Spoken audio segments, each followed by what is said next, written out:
Hi Nirupa, it's great to have you here. And for my viewers, a quick introduction. Nirupa Umapathy has been ex-managing director of Bank of America, and she has been really graceful to connect with me and contribute to this very important topic about feminine leadership and sovereignty, and how our session today can help women to think financially and be the fire that is financially independent, retiring early. Over to you. Hi, Rashmi. So lovely to meet you. I'm right now in Jersey City, which is right across New York City. And it's 8:30 right now for me. And I think it's 5:30 for you. Is that right? Yes. Or something like that? Yeah. Yeah, 8:30 a.m. for you, 5:30 p.m. for me. 5:30 p.m. for you. That's right. It's wonderful to be connected with you and your wonderful community of women in India, because India will always come first in my heart. I was born there in Chennai. It was Madras back then, and I left when I was 18 to come to do college in the United States. I spend about a month to 3 months in India now because my entire family still lives in India, in Chennai, and my parents are getting older. And I do not want my sister to be the only person taking care of them. So I live a bicontinental life right now. Right. Um, in terms of my background, just my journey from why I left. So I went to college in India, in Madras, for 2 years at a wonderful all-women's college called Stella Maris. I studied literature for 2 years, but I was lucky to be in love at that time. Boyfriend back then wanted to move to the US, and I already had been wanting to move to the US for a very long time, because I had an American godfather who actually had implanted the American dream in me when I was a young girl. So when my ex left, I followed him a year later to come to study here. And I studied at an incredible all-women's college, which is the bastion of feminine leadership. It's called Smith College. And if you actually read up about Smith, you will see that a lot of the women that graduated from Smith are CEOs of companies. They started the feminist revolution in the United States. So I went to an amazing school that trained me in female sovereignty for 3 years.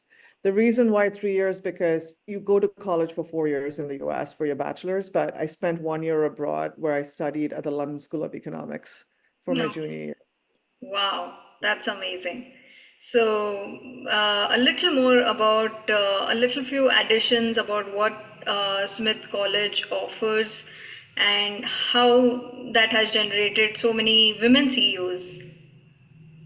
Not just women CEOs, award-winning writers, filmmakers. We have women that have served in very high positions in the government. Smith, as a mission, I think, if I remember correctly, twofold mission: to be leaders of the world. They really train women in leadership, and they also train women to really embrace and unlock their fullest potential and their voice.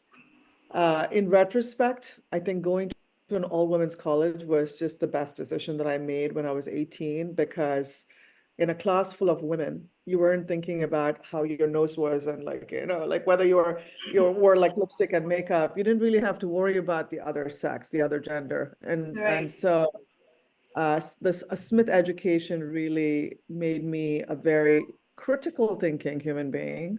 It made me a very independent thinker, because it was also liberal arts, remember? So I studied anthropology and economics. But more than anything else, I think Smith put women at the center forefront, as in there were no men in the classroom. Our professors were men, some of them. I think our college president, when I was at Smith, was the first African American woman that was the Smith College president for our class, and her name was Ruth Simmons. So Smith really put feminine leadership right in front and center. The one thing, can I just say one thing, because I do live in the US, you understand that our pronouns have changed and things like that. So when I say women, I mean, it goes beyond the spectrum. There's a spectrum of what we identify as women and the feminine. And I'm, for this purpose of this conversation, keeping it very simple as the way we talk about women in India, because Absolutely. my pronoun is she and her, even though I'm genderqueer, but like I'm just talking about it very simplistically when I say women, okay? Totally. And I believe I'm talking to the right person because I didn't know it would synchronize so well with the topic and the person I'm interviewing today. So it's special for me as well. So, quickly, just iterating the point, our topic for today is feminine leadership and more about your venture, that is Salons for Life. And going forward, it will be more about your work as Indian American. So the first question goes this way. Brief, I believe pretty much we have covered it, a few left. So a brief ride through your journey from Chennai to America and situation your grandmother and your mom went through due to the legalities and the money issues. So the first part I think you have already shared, but what was the second part that made it so serious matter for you? Okay, so one of the real motivations why I left America was, I mean, falling in love was a catalyst, but it was not the biggest motivation. The motivation for me was to find my freedom in a place where I could be myself without any apology. I grew up in the 1980s and 1990s, India. It was a very different place for me in the South. My parents were my father at that time was, I would say, middle class to lower middle class. He was a bank employee, and we didn't have a ton of money growing up. So I didn't, like, for instance, we didn't have a car and things like that. So going to college at that time, I had to take the public bus, and I would get like teased on this bus like for an entire year. The I would walk on the e-teasing street. issue that Yeah. still And lingers. then like I would walk on the street, and I had short hair like this even back then. And I was some strange reason why I just wanted to wear clothes that were not traditional for, someone from my class. And so I would get followed and stalked by men coming home. I would get stalked by young men where I lived. So it was a very traumatic experience for me growing up. That is number one. Sexually and I mean, I couldn't be free, like literally in my female body. The second thing was, and I think I've inherited my mother's ambition because I think when she's from a small town in South India, and she married into a traditional family. Like my father's family was no different than any other family that you probably know. So at the time of marriage, when they did the bride viewing, I think it was arranged that my mother couldn't work. I think that's what it is. And I have to confirm this from family history. So here she is, a college graduate. She did her BA in Madras, and she's a small town girl. She couldn't speak English very well. But my mother was a very good student and ambitious, and she's still alive. And in a few years, and I think my father has a slightly different story. My mother has a slightly different story on this. Uh, I think she asked to work, or she might have asked to work, or that desire was there. But at that time in my family, my father's family, none of the women worked from the brothers' sides. Like none of the brothers' wives worked. The only woman in my father's family that worked was my little aunt, who married into one of the younger brothers. She was the only one that worked in the entire family. So growing up, my mother always, I remember this, you have to be number one. Your future is in your grades, and I want you to really work very hard that you can create a bright future for yourself. So that was my mother's story. My father's mother was a total badass. And she was my real inspiration as well. As much as she ran a traditional household, she was the CFO of the family.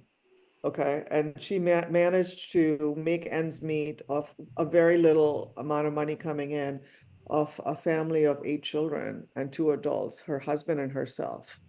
Right. And so my grandmother was also probably the first inspiration for me. She was the original CFO. So it is chief financial officer or chief family officer? Both. I think she was both the CFO and she was both. I mean, she really was. If I look back on it, the way they talk about my grandmother, she was the head of the household, even though none of them would say that way maybe, Is. but she was the Yeah. star of the household, if you will. And my granddad was a very reclusive man. He was an athlete and he was a forest man. He was like, he did Vanaprastha back then. Like, half the year he would spend in this forest where he was. And he worked as a physical education teacher. And in his schoolmaster salary, he would give like half the salary to my grandmother to manage the household, and the other half he used to cultivate the forest. So he was an interesting man. But if you think about who really was behind running the family, it was my grandmother. I think it has been always like that. It's just that we need to Yeah. highlight more. As CFO, that is a new term today. We found out that's Chief Family Officer. That is your term, and I love it. And you know what? My grandmother, I Came look out of back, somewhere. she actually was the CEO as well. Why do I say that? She was a CFO, she was the COO, she ran all the operations of the household. She was the she was the vision setter for the household as well, in some ways. You know what I mean? The fact that those kids, my father and his siblings, grew up adoring both their parents, despite the circumstances that they grew under, was really a testament to my grandma. And she Right. died young, which is tragic. Yeah. Okay. That was really insightful. Moving to our second question. What were your important lessons and experiences in life so far about finances and relationships? Okay. Great question. So the second aspect of why I am the way I am is that my dad, who worked at the Reserve Bank of India, and that's the Central Bank of India, he was a cash counter. He was in the cash department. I don't know what happened, but I think he was an athlete too. And he brought me up to be very masculine and independent. At 14, he told me that I don't care what else you do, but I want you to be financially independent and never be dependent on a man. Which is quite ironic because the setup of our household was such that my mother was very financially dependent on my dad. So when I heard that, it became like my first sort of permissioning to go out there and really just like build my financial sovereignty. I was earning money, teaching English to Korean kids in Madras when I was 14, and I would earn good money, and I would basically keep that money for myself, and I would go and buy new clothes for myself, and invest in like cassette mixtapes and things like that, and go out and eat. At that time, like the kind of things that I wanted to do as a teenager, my parents could not afford. So earning that extra stream of money really taught me that I could create a life for myself the way I wanted to live it. And my parents were very supportive of it. So I started working from when I was 14. I worked part-time, of course. I taught English maybe like 5 to 8 hours a week. And it was amazing. I made a lot of money teaching these expats. And then I left for the US when I was 18. And at Smith, I got a full financial aid package. But part of the financial aid package also meant that I had to work 10 to 20 hours a week on campus. So I started by washing dishes in the dining rooms, and then like went on to working as a TA, a student assistant for my professors. And so I worked from 14. Now that I think about it, I was working from when I was 14. I didn't put the two and two together. And then the only thought that I had when I graduated from Smith was I don't want to be poor, because I didn't have any extra money to spend when I was in college. Like, even if it was to buy myself a latte, I would have to budget for it. And every month I would treat myself to one latte. I would go to Haymarket, which is like in the main street in Northampton, and I would buy secondhand clothes from the Salvation Army. And I also grew up hearing from my father how difficult it was to make ends meet. And I just decided that I wanted to break free of that family history of like having to live like hand to mouth. So my first goal graduating from college was I don't want to be poor. It wasn't I want to be rich. It was I don't want to be poor. And it's a good starting goal. And that's why I joined finance on Wall Street. I was started in finance as an intern. So I was young. I was 20 when I had my first internship, and I grew up getting trained in how to make money. I mean, I was in trading, I was a salesperson, but I grew up like being educated by some of the most intelligent minds in the industry on how to make money and how to grow money and how to invest money.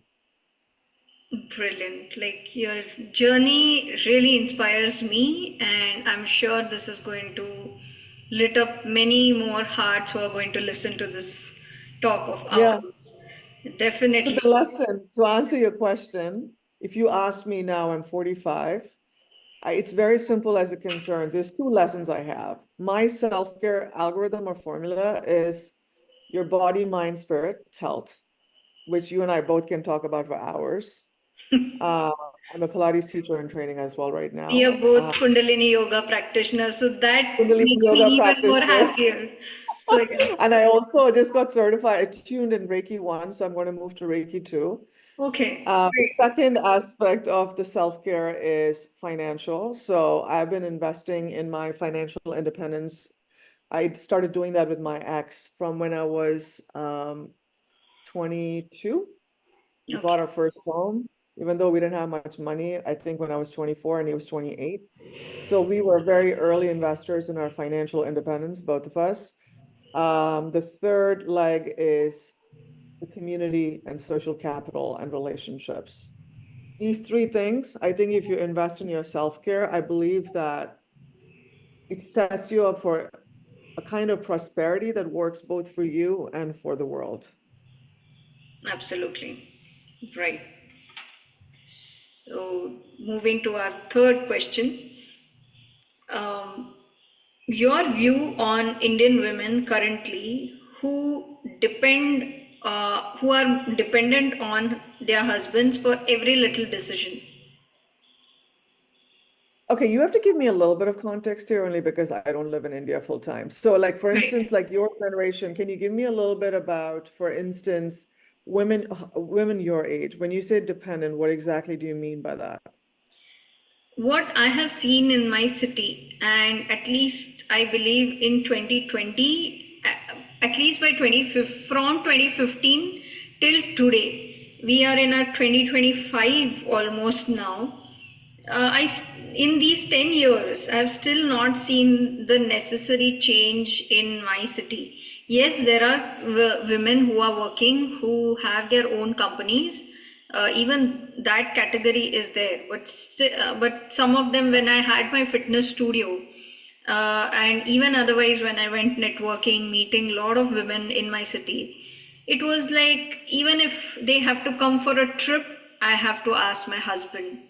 Even if it is about signing a document, one investment advisor, another lady told me that they ask their husbands to sign the financial documents, and they don't take the effort to even read it. And much of the time it's like always that sentence comes in you: if I have to go here, I have to ask my husband. If I have to do this, I have to take his permission. That makes it really difficult, given the situation. We are moving so fast when it comes to technological development, civilization development. That has to change faster, but it's not Mm. happening at the rate at which it should have. The equality factor is not visible yet, at least to me. Yeah. So You that's know, so yours, thank you for giving me that context. First off, listening to this just makes my heart swell with like, I don't know what, but it reminds me of my extraordinary privilege because I have been making my own decisions since I was 14. Um, my mother was not subject to that privilege. I think that she's much more independent now because she's seen two of her daughters grow up in ways where Deepta, my sister, she's the boss of her own life. No one really tells her what she should be doing at any given point in time. And she also, I think, has been sort of exerting that kind of independence since she graduated. And that's really honestly hats off to both my parents. Like they let us both be very uh, independent from the get-go. Going back to the Indian situation, I'm a bit conflicted on this. I'll tell you why, because And naturally I just to add one go more on, go on. point, I remembered just one more thing. Like even now, certain families here in my city are even well off. But now, if the women want to come out and do something, they are not very comfortable. So that hesitation is there. Although they are well educated, some people have master's degree, it's all good. But again, when it comes to getting out and doing something, that is where the hesitation is. Because in supposedly known families, they don't want to really come out or do this. Some are very okay with the homemaker life that they have. But very few are enjoying it. I can see it in on their face that the Yeah. thing to do something is there, but how to go about with it, where to start from, who to talk to, there's no direction for a lot of women. And in It terms takes, of yeah. freedom, pretty much like your family, I have fought for being single and fought in the sense, standing in my sovereignty. So, Good for you. Big high five coming for you from me here. I know what a difficult journey it is to be single in India because the PTSD of coming home every year and being asked if I'm married or not. I was married for a few years. I was married for 8 years and I got divorced. But I can understand because the programming is such that in India, marriage and having kids is still an important default option. I get that. Having said that, I will say that there's a few things. I think it takes two to tango. What I mean by that is if you're in a traditional relationship, both the husband and the wife have to be invested in the woman being also a decision maker and a co-executor of finances.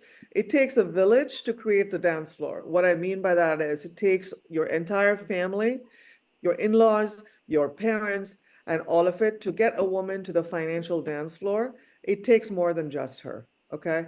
I mean, we're not going to be able to overturn patriarchy tomorrow because it is gravity. It is, and I'm not in the business of fighting gravity. But what I will also say is that I joke with my friends in the US, and you'll be surprised as to how many women in the US are not CFOs or chief investment officers of their household finances. I think I belong to a very educated circle of friends, and most of my friends work. Okay, I mean, there's women that also are CFOs, chief family officers, and I value that function as well. I would say that under 5% probably really have a say in, I mean, want to be actively involved in decision making around finances.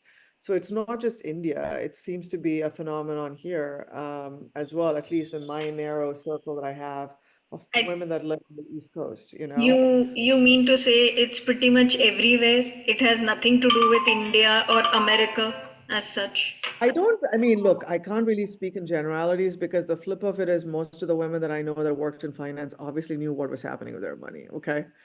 So, I mean, it's, I will just say that from a generalization stereotype standpoint, I would say that women tend towards not going towards finances. And a lot of it also has to do with the industry here, which is, it is so jargony and is so male oriented. And I think even though women are going to become the biggest asset owners in the US by 2040 or 2045, the industry here is not set up to service women. It's set up to service men. So I don't know that if there are similarities with India and the US, but I can speak from a US standpoint. The second thing I also want to say is it's On also that a bit, note, I would be coming in here because I do keep myself updated with what's happening with law and all this court system.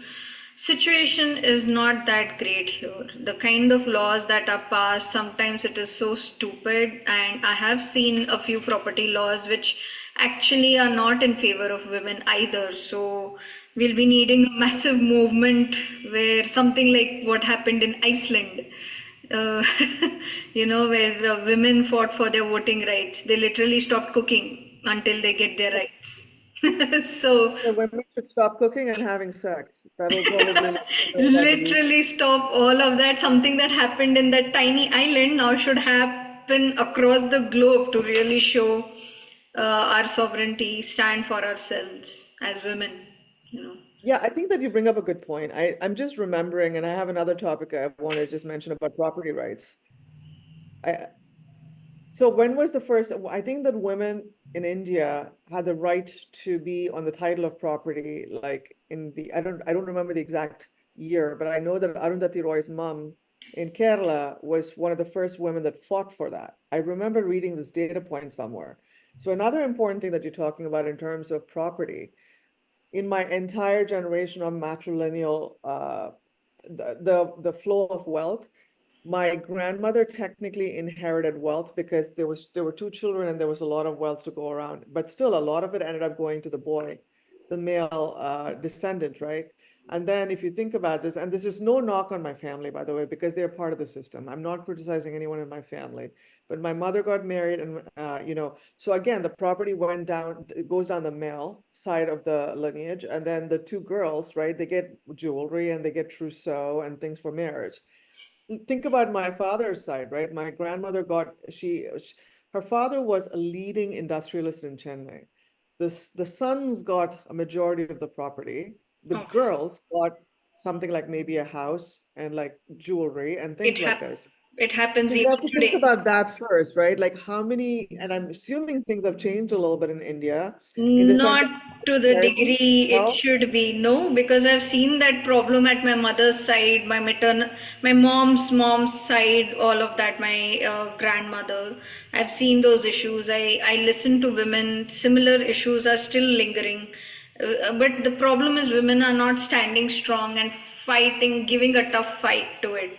And there was one clause in one of the property laws recently. It's like if the woman cannot claim right on her husband's property by if at all she leaves his house for a certain number of years. And I was like, it didn't make sense to me. She is doing everything. She is contributing her energy and all the household chore efforts, and but still she's not getting any piece of uh, thing on her name. So it was really shocking for me. So a lot has to change.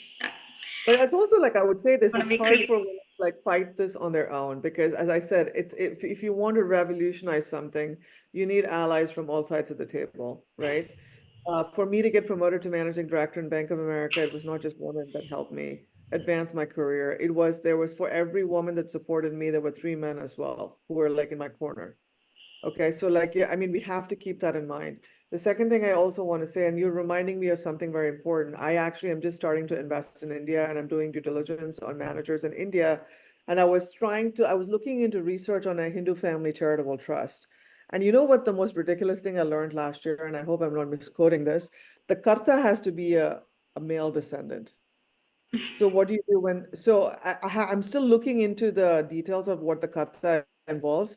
I'm like, this is such outdated law, but I think that it might have changed since then. So I understand what you mean that financially Yeah. the laws and regulations in India are still very bad. We are Not to going to say see a lot of much changes. more help. I'm sorry? Yeah, exactly. No, I said like I guess between the US and India, some of these financial rules and regulations are much more gendered as well.